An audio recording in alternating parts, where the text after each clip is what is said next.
This is aggravating. It's aggravating on two fronts.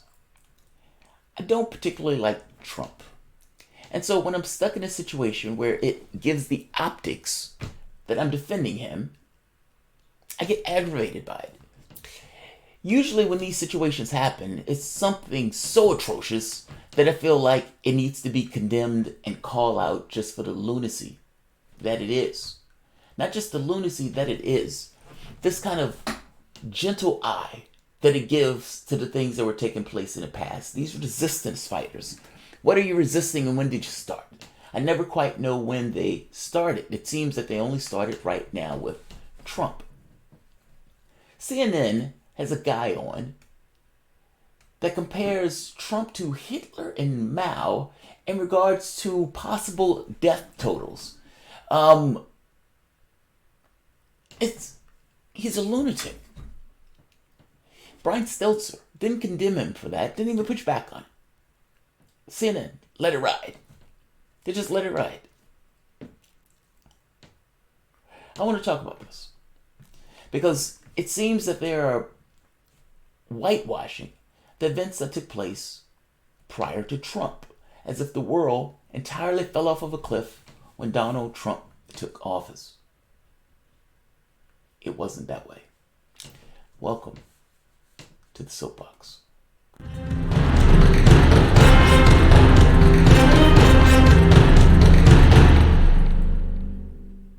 My name is Jamarl Thomas. This is the Progressive Soapbox. I like to say Soapbox After Dark. I am up. I'm wide awake. So when real men can't sleep, real men do the news. So here I am just doing the news. Guys, if you dig this content and you find yourself coming back to this channel often, please like this video, share this video, and subscribe. Also, if you really dig it, please consider supporting this content through PayPal or Patreon. YouTube is somewhat of an untrustworthy actor at this point, so this content is brought to you by you. I get greatly annoyed when I have to defend Trump. Like, I annoyed on two fronts. This is so out of touch with objective reality. And not even objective reality, almost hypocritical in the way that it is put forward when it wasn't necessarily put forward with the previous presidents. At all. And on a second front, the defense in this case is not really of Trump. It's of reality itself. Meaning, these guys are putting stuff out on the airwaves. And by the way, they do this to Sanders. So it's not necessarily something that's entirely just isolated to Trump. Even though, yeah, they go after Trump pretty relentlessly. But Trump is pretty horrendous and he lies flagrantly. So, he brings a lot of that stuff on himself. That said, MSNBC has been a propaganda outlet and CNN has just as also been, particularly against Trump and particularly against Sanders. They allowed this person on their airwaves to say this. Because you've never met the man. Exactly. You can describe what you're seeing. So, Dr. Francis, I know you disagree with this view that Dr. Lee and a couple other dozen psychiatrists have published in this book. You say it's dangerous to be talking this way. Why? Well, I think that medicalizing politics has three very dire consequences. The first is that it stigmatizes the mentally ill. I've known thousands of patients. Almost all of them have been well-behaved, well-mannered, good people. Trump is none of these. Lumping the mentally ill with Trump is a terrible insult to the mentally ill, and they have enough problems and stigma as it is.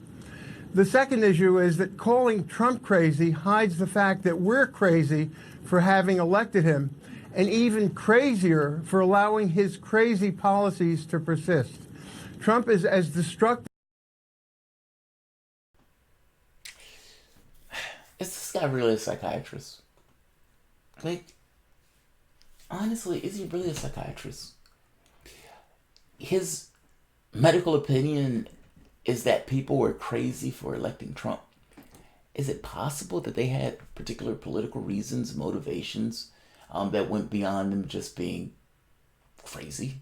Is it possible that there's cultural things, political things in the sense of economics, policy considerations that they didn't believe that they were getting from the other party? Is it something, possibly, that goes beyond this notion that the individuals in this country were just outright lunatics and crazy for voting in Trump? And is that really his medical opinion, that they were just crazy? Let's keep going. Let's hear the doctor out. Of a person in this century as Hitler, Stalin, and Mao were in the last century. The second issue is that calling Trump crazy hides the fact that we're crazy for having elected him, and even crazier for allowing his crazy policies to persist. Trump is as destructive a person in this century as Hitler, Stalin, and Mao were in the last century. He may be responsible for many more million deaths than they were. He needs to be contained, but he needs to be contained.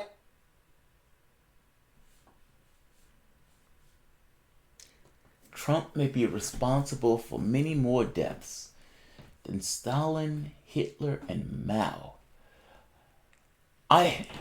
Oh, wow. Oh, my God. Like, I've been binging World War II stuff. That he has no idea what he's talking about. Like, Stalin was responsible for like 40 million deaths.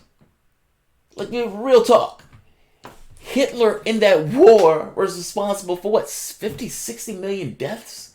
And I don't know how many deaths Mao was responsible for. It was a lot. I guess my point is, that is astonishing that he's going to say something like that. I don't doubt that it's possible for Trump to stumble into a war.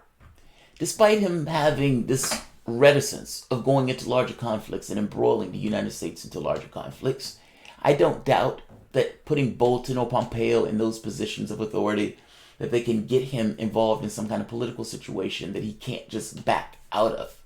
When that drone was shot down, flying what I strongly suspect over Iran, that was a political situation where he had to literally step back because the media was screaming at him about whether or not he was going to strike Iran, and everybody in his office was saying, you should hit him, you should hit him, you should hit him.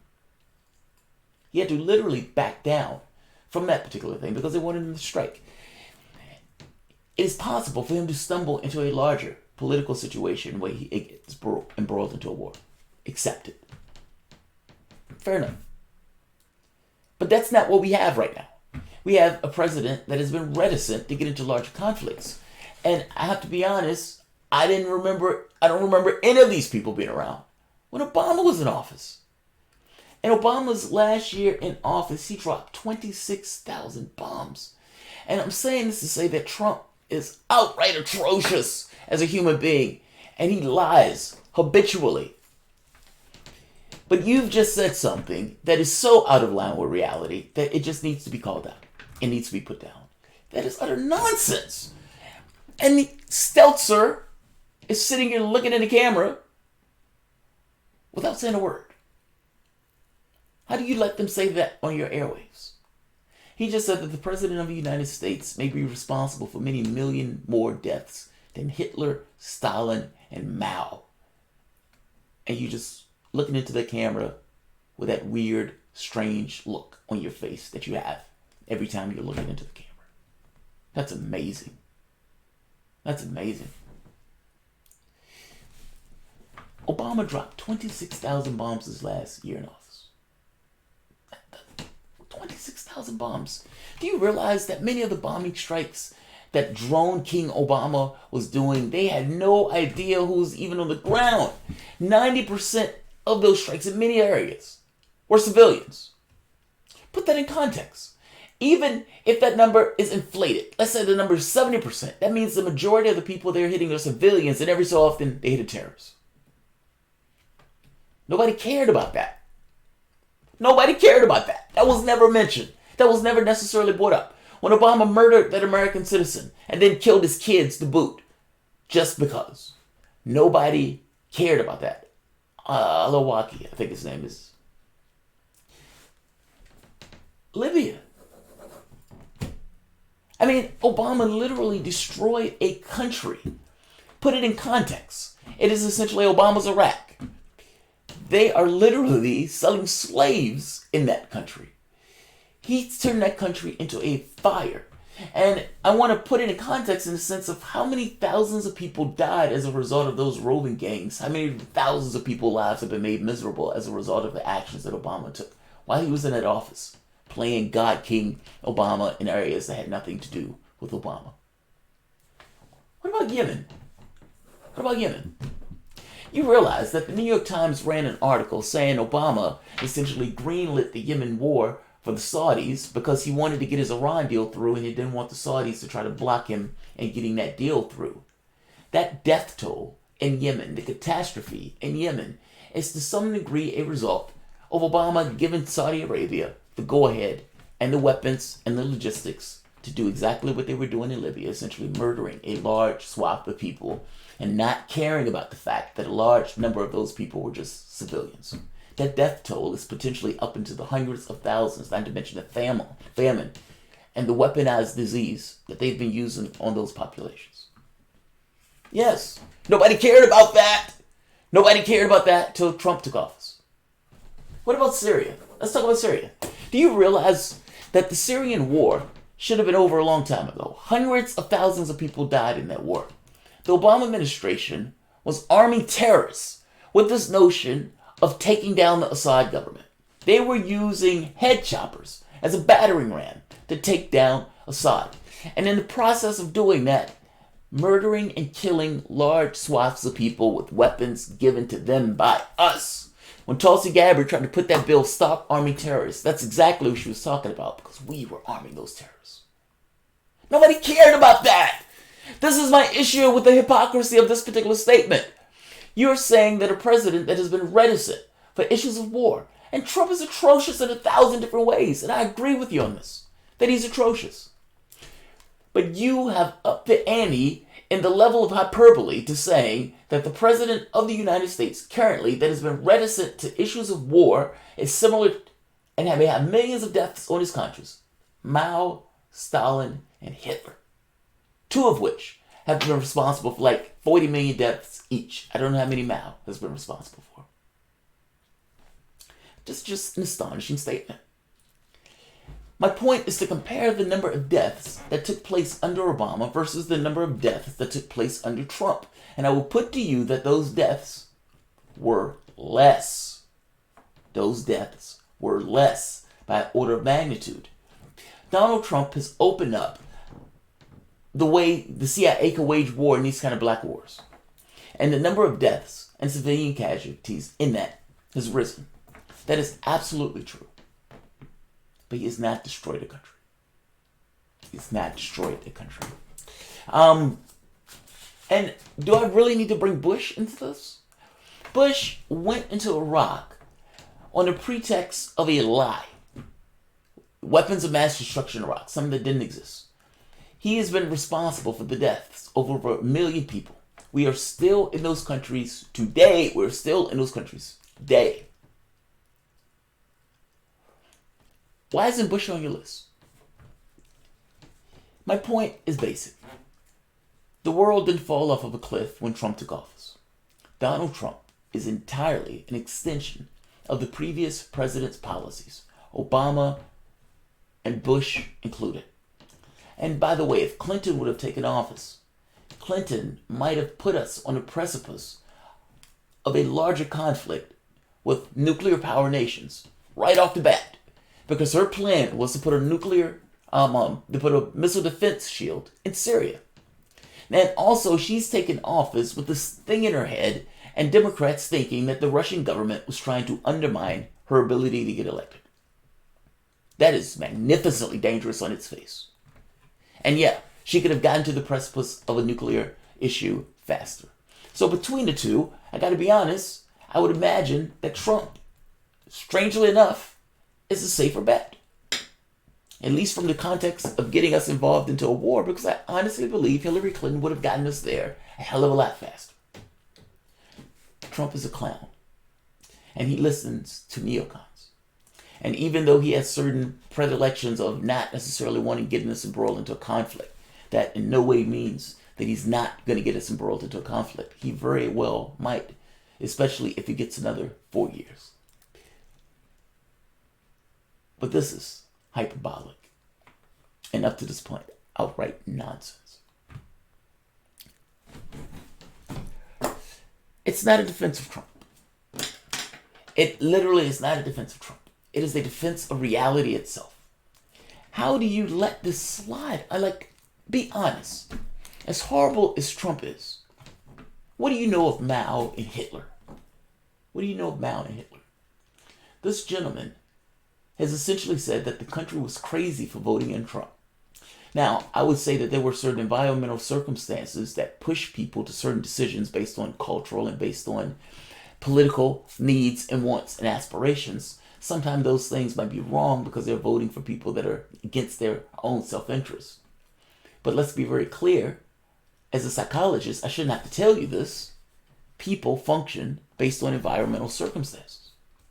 What were the environmental circumstances that drove people to vote for Trump?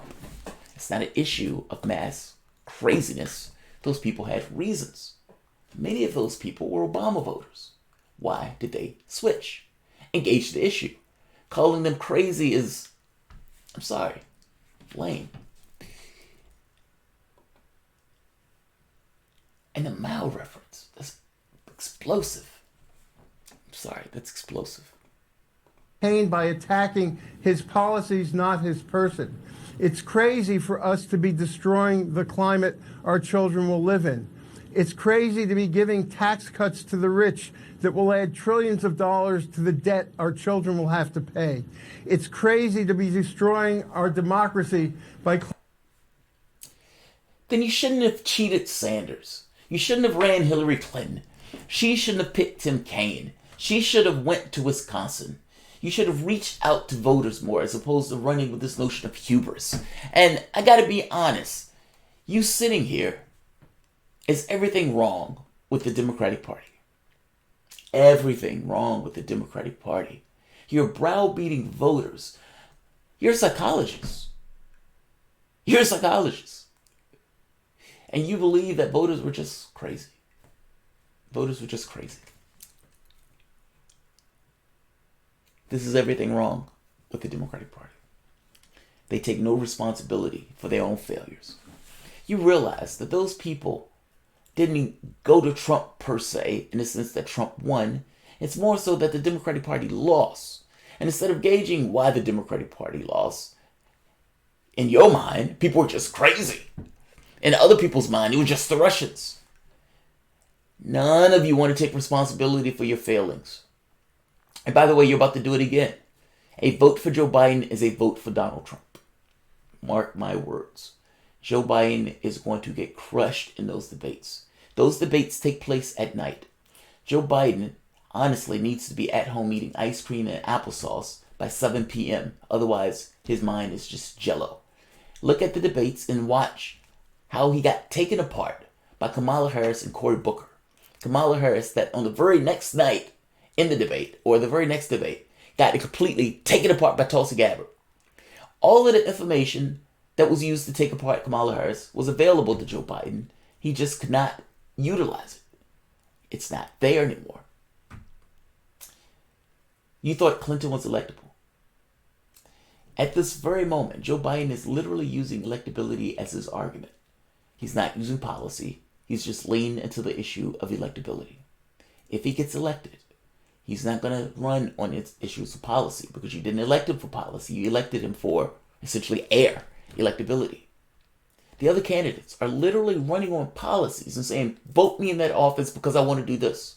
Joe Biden's ads and his wife are saying, vote me in that office because I can beat Trump. Big difference in those things. A very big difference. CNN, propaganda outlet. Stelter said he didn't hear the guy go on that tear about Hitler and Mao and Stalin. Sure you did.